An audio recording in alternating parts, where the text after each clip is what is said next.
Pepper chicken roast കാണാൻ നല്ല super അല്ലേ? കഴിക്കാനും നല്ല ടേസ്റ്റിയാണ്. ഈ റെസിപ്പി ഉണ്ടാക്കാനായിട്ട് ഒരു കടായി എടുത്ത് വെളിച്ചെണ്ണ ഒഴിച്ചു കൊടുക്കുന്നുണ്ട്.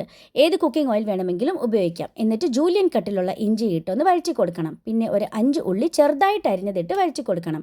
അതൊന്ന് വഴന്ന് വരുമ്പോഴത്തേക്ക് ഇഞ്ചി വെളുത്തുള്ളി പേസ്റ്റും കൂടി ഇട്ട് വഴറ്റി കൊടുക്കണം. എല്ലാം നല്ലതായിട്ട് വഴന്ന് വരുമ്പം 1 ടീസ്പൂൺ മഞ്ഞൾപ്പൊടിയും 1 ടേബിൾ സ്പൂൺ നിറച്ച് കുരുമുളകും പൊടിയും കൂടി ഇട്ടിട്ട് നല്ലതായിട്ട് ഇളക്കി വഴറ്റി കൊടുക്കണം. മസാല കരിഞ്ഞു പോകാതെ ശ്രദ്ധിക്കണം. വേറെ മസാലയൊന്നും ഇവിടെ ഉപയോഗിക്കുന്നില്ല. പിന്നെ 2 ടേബിൾ സ്പൂൺ നിറച്ച് കട്ട തൈരും ആവശ്യത്തിന് ഉപ്പും ഇട്ട് ഇളക്കി കൊടുക്കണം. കണ്ടിന്യൂസ് ആയിട്ട് ഇത് ഇളക്കണം, അല്ലെങ്കിൽ തൈര് പിരിഞ്ഞു പോകാൻ സാധ്യതയുണ്ട്. മസാല വഴറ്റി എണ്ണ ഒന്ന് തെളിഞ്ഞു കഴിയുമ്പോഴത്തേക്ക് ഉപ്പും മഞ്ഞപ്പൊടിയും കൂടി ഇട്ട് പെരട്ടി വെച്ച ചിക്കൻ അതിലേക്കിട്ട് ഇളക്കിയെടുക്കണം.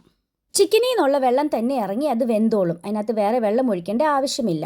വെള്ളം എല്ലാം പറ്റി നല്ലതായിട്ട് റോസ്റ്റായിട്ട് വന്നിട്ടുണ്ട്. റോസ്റ്റായി കഴിഞ്ഞപ്പോഴത്തേക്ക് 2ആയിട്ട് കീറിയ ചെറുള്ളി ഇട്ട് ഇളക്കിയെടുത്തിട്ടുണ്ട്. ഉള്ളി ഒരുപാട് ഫ്രൈ ആയി പോവണ്ട, ഒന്ന് വഴന്നാൽ മതി. പിന്നെ ഇത് നമുക്ക് ചപ്പാത്തി, പൊറോട്ട, നാൻ, അപ്പം എന്തിൻ്റെ കൂടെ കഴിക്കാനും നല്ല ടേസ്റ്റാണ്. ഇത് ഉണ്ടാക്കി കഴിഞ്ഞപ്പോൾ എല്ലാവർക്കും ഭയങ്കരമായിട്ട് ഇഷ്ടപ്പെട്ടു. നല്ല സൂപ്പർ ടേസ്റ്റി ആയിരുന്നു. അപ്പോൾ എങ്ങനെയുണ്ട് ഇന്നത്തെ റെസിപ്പി? ഇഷ്ടപ്പെട്ടോ?